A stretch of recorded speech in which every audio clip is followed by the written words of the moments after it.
नमस्कार दोस्तों, सी ए Satbir Singh YouTube channel पे आपका स्वागत है। दोस्तों, इस वीडियो में हम डिस्कस करेंगे कि कौन सी ऐसी गलती है जो कि ज़्यादातर टैक्स पेयर करते हैं जब वो अपनी इनकम टैक्स की रिटर्न फाइल करते हैं, खास करके छोटे व्यापारी जब वो ITR 4 को फाइल करते हैं। दोस्तों, अब जल्दी से हमारे यूट्यूब चैनल को सब्सक्राइब कर लीजिए ताकि आपको रेगुलर इनकम टैक्स के अपडेट मिलते रहें, और आप हमारे Telegram channel CA Satbir Singh Taxil को भी सब्सक्राइब कर लें ताकि आपको रेगुलर अपडेट टाइमली मिलते रहें। दोस्तों, ज़्यादातर बिजनेसमैन ITR 4 को फाइल करते हैं, यानी कि प्रेजम्पटिव बेसिस स्कीम में अपनी टर्नओवर को डिक्लेयर करते हैं, या फिर ITR 3 में अपनी टर्नओवर को डिक्लेयर करते हैं।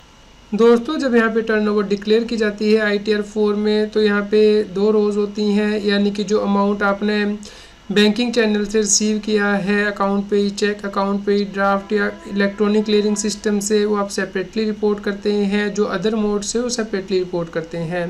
दोस्तों, जो आप इलेक्ट्रॉनिक मोड से रिसीव करते हैं उस पर 6% आपको डीम्ड इनकम ऑफर करनी होती है, और जो अदर मोड से यानी कि कैश मोड से आप रिसीव करते हैं उसके ऊपर आपको 8% डीम्ड इनकम या उससे हायर अमाउंट आप रिपोर्ट कर सकते हैं। लेकिन दोस्तों, ज़्यादातर टैक्स पेयर के द्वारा जो गलती की जाती है वो है यहाँ पे टर्नओवर डिक्लेयर करते हुए।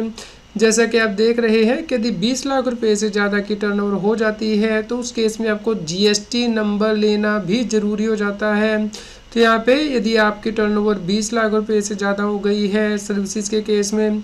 तो आपको GST नंबर लेना होता है। या फिर दोस्तों, आप गुड्स एंड सर्विस सप्लाई करते हैं और टर्नओवर 20 लाख से ज़्यादा हो गई है तो भी आपको GST नंबर लेना ज़रूरी हो जाता है। स्पेसिफाइड स्टेट में 10 लाख की लिमिट है, अदरवाइज़ 20 लाख की लिमिट है। तो ये बात आपको ध्यान रखनी है कि जब आपने ITR फाइल की है तो उसमें यदि आपकी टर्नओवर 20 लाख से ज़्यादा हो गई है तो आपको GST नंबर लेना ज़रूरी हो जाता है। तो ज़्यादातर टैक्स पेयर के द्वारा एक गलती की जाती है कि 44AD की स्कीम वो ऑप्ट कर लेते हैं, लेकिन उनकी टर्नओवर 20 लाख से ज़्यादा हो जाती है तो वो GST नंबर नहीं लेते हैं। तो ये गलती आपको नहीं करनी है। तो दोस्तों, जैसे ही आपकी टर्नओवर 20 लाख से ज़्यादा हो जाती है, GST नंबर लेके आपको जितनी टर्नओवर 20 लाख से ज़्यादा हुई है उसके ऊपर आपको GST कलेक्ट करके गवर्नमेंट को पे करना होता है। तो जैसा कि आप यहाँ पे देख सकते हैं, टर्नओवर 20 लाख से एक्सीड हो गई है तो यहाँ पे टैक्स पेयर को GST नंबर लेना है, और जितनी टर्नओवर 20 लाख से ज़्यादा हुई है फर्स्ट ईयर में उसके ऊपर उसे GST पे करना है, लेकिन नेक्स्ट ईयर में उसे पूरी अमाउंट के ऊपर GST पे करना है, यानी कि जो 20 लाख की रिलैक्सेशन है वो नहीं मिलेगी। तो ये मान लीजिए फाइनेंशियल 22-23 के लिए रिटर्न फाइल की गई है जिसमें कि टर्नओवर ऑलरेडी 20 लाख से ज़्यादा हो चुकी है, तो फाइनेंशियल 23-24 में भले ही 1 रुपये की सर्विस दी जाएगी टैक्स पेयर के द्वारा, उसके ऊपर भी GST चार्ज करना होगा, क्योंकि पिछले साल ही टैक्स पेयर GST नंबर लेने के लिए लायबल हो चुका है। दोस्तों, यहाँ पे आपको ध्यान रखना है कि जो GST नंबर है वो पैन बेस्ड होता है, यानी कि जो आपने GST में टर्नओवर डिक्लेयर की है वो इनकम टैक्स में चेक की जाती है, और जो इनकम टैक्स में आपने टर्नओवर डिक्लेयर की है ITR में उससे भी चेक किया जाता है GST डिपार्टमेंट के द्वारा, क्योंकि इनकम टैक्स डिपार्टमेंट और GST डिपार्टमेंट के बीच में मेमोरेंडम ऑफ अंडरस्टैंडिंग है कि दोनों एक दूसरे से इन्फॉर्मेशन को एक्सचेंज करेंगे। तो इस प्रकार यदि किसी टैक्स पेयर ने ITR में अपनी टर्नओवर ज़्यादा दिखाई हुई है,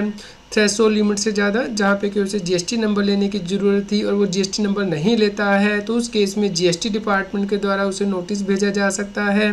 तो यदि आपने टर्नओवर गलत डिक्लेयर कर दी है ITR में तो भी आपके पास अभी टाइम है ITR को रिवाइज़ करने के लिए। दोस्तों, आप असेसमेंट ईयर 23-24 के ITR को रिवाइज़ कर सकते हैं 31 दिसंबर 2023 तक। दोस्तों, दूसरी गलती जो ज़्यादातर टैक्स पेयर करते हैं वो है कि कमीशन इनकम के केस में आप ITR 4 फाइल नहीं कर सकते हैं, यानी कि प्रेजम्पटिव बेसिस की स्कीम ऑप्ट नहीं कर सकते हैं।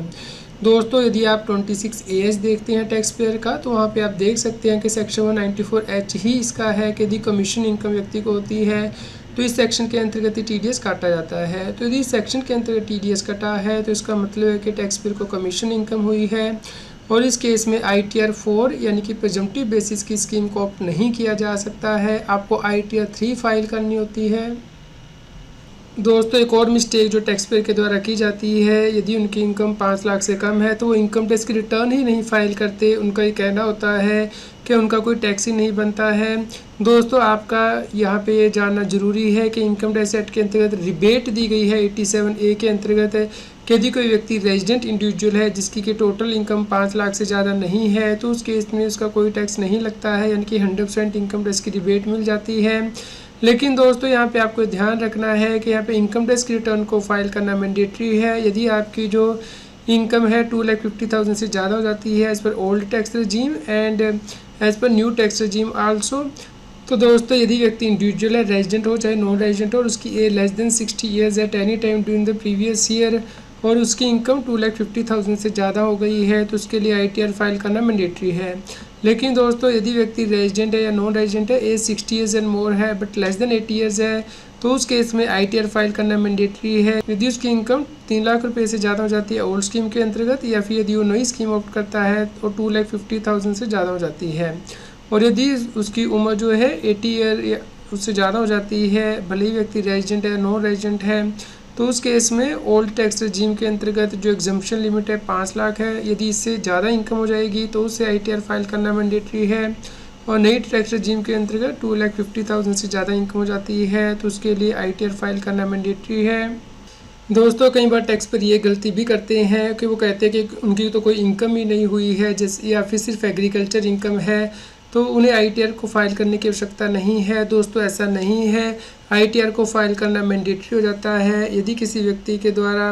करंट अकाउंट मेंटेन किया गया है और उसमें जो अमाउंट वो डिपॉजिट कर देता है या एग्रीगेट अमाउंट डिपॉजिट का 1 करोड़ रुपये से ज़्यादा हो जाता है। इसी प्रकार दोस्तों यदि वो फ़ॉरेन ट्रैवल के लिए एक्सपेंडिचर इनकर करता है, भले ही वो अपने लिए करे या किसी और व्यक्ति के लिए, और अमाउंट 2 लाख रुपये से ज़्यादा है तो उस केस में भी ITR फाइल करनी मैंडेटरी है। दोस्तों इसी प्रकार यदि व्यक्ति का जो इलेक्ट्रिसिटी बिल है वो आता है और उसकी जो अमाउंट है वो 1 लाख रुपये से ज़्यादा हो जाती है पूरे साल में, तो उस केस में भी ITR फाइल करनी मैंडेटरी है। इसी प्रकार यदि कोई व्यक्ति बिजनेस करता है, उसकी सेल टर्नओवर ग्रॉस रसीद बिजनेस से 60 लाख से ज़्यादा है,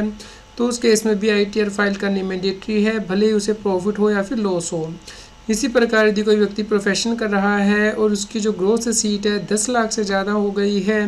तो उस केस में भी ITR फाइल करनी मैंडेटरी है। इसी प्रकार यदि किसी व्यक्ति का TDS या TCS कटा है और अमाउंट 25,000 रुपये से ज़्यादा है, तो उस केस में भी ITR फाइल करनी मैंडेटरी है। दोस्तों यदि कोई व्यक्ति सीनियर सिटीजन है यानी कि उसकी उम्र 60 साल या उससे ज़्यादा है और उसका जो TDS और TCS है ड्यूरिंग द ईयर 50,000 या उससे ज़्यादा कटा है, तो उस केस में भी उसके लिए ITR फाइल करनी मैंडेटरी है। दोस्तों यदि कोई व्यक्ति सेविंग अकाउंट मेंटेन करता है और उसमें उसने 50 लाख या उससे ज़्यादा का अमाउंट डिपॉजिट कर दिया है पिछले साल में, तो उस केस में भी ITR फाइल करनी मैंडेटरी है। तो दोस्तों यदि आपने अभी तक ITR फाइल नहीं की है या ITR फाइल कर दी थी, उसमें कोई गलती कर दी है, तो आप उसे रिवाइज़ कर सकते हैं 31 दिसंबर 2023 तक असेसमेंट ईयर 23-24 के लिए। उम्मीद करते हैं दोस्तों आपके लिए यह न्यूज़ यूज़फुल रही होगी। कृपया लाइक करें और शेयर करें ताकि सभी लोगों तक ये जानकारी पहुँच पाए। यदि आपका कोई क्वेश्चन हो इनकम टैक्स रिटर्न से रिलेटेड तो आप हमें वीडियो में कमेंट करके जरूर बताएं। रेगुलर GST और टैक्स अपडेट के लिए इस चैनल को सब्सक्राइब करें। फ्रेंड्स, आप TDS, इनकम टैक्स, GST और अकाउंटिंग सॉफ्टवेयर ऑडिट ट्रेल के साथ कंप्लायंस आसानी से कर सकते हैं। इन सॉफ्टवेयर के डेमो देखने के लिए आप हमें मोबाइल नंबर के साथ ईमेल कर दीजिए taxil@gmail.com पर। आप हमें Telegram app CA Satbir Singh Taxil पर ज्वाइन कर सकते हैं ताकि आप GST और इनकम टैक्स के रेगुलर अपडेट अपने मोबाइल पर ही प्राप्त कर सकें।